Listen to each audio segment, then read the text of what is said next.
no sé qué pasa, que la condición humana va acabando con la raza. Cuando triunfas en la vida vas creciendo mala envidia, vas sintiendo como son los que te dan de zancadilla. No sabes que lobos están a tu lado, pues les va de maravilla la pañita más sencilla. Nunca faltan los gorrones para ir de reventones, más cuando los necesitas no les ves ni los talones. Son tantos los celos que me hacen cosquillillas, que sin gordo que sin flaco, que si no tengo costillas. Hoy tengo respuesta a cualquier encuesta, pues yo sigo caminando y también sigo arrasando.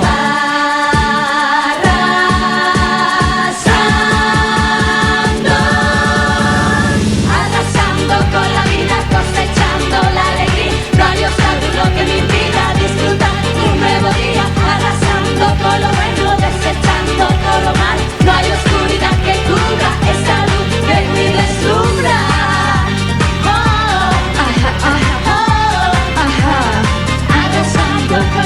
Parece que somos armas mortales, pues sin miedo mutilamos sentimientos naturales. Gozamos de alegría, acabamos con la vida, sabotajes para el alma, tropezones y apatía. Jugamos a todo lo que encontramos, reforzamos su creencia y evadimos sus razones. Que si es guapo, pues es gay, que es rico de cartel. Que si es comido tu bebida, la cuchilla estuvo en ella. Estamos entrando a un nuevo milenio, pretendemos concentrarnos en lo que hace nuestro cuerpo. Somos jóvenes y fuertes y también inteligentes en la vida, concentrando lo que el día va arrasando.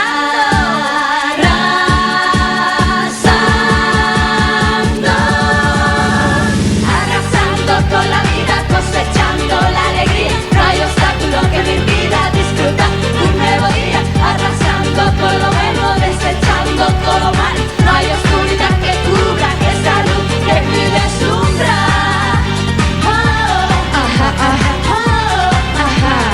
Arrasando con la vida.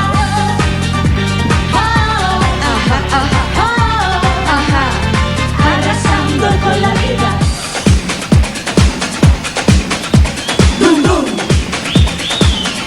Venga, papi, boom, boom.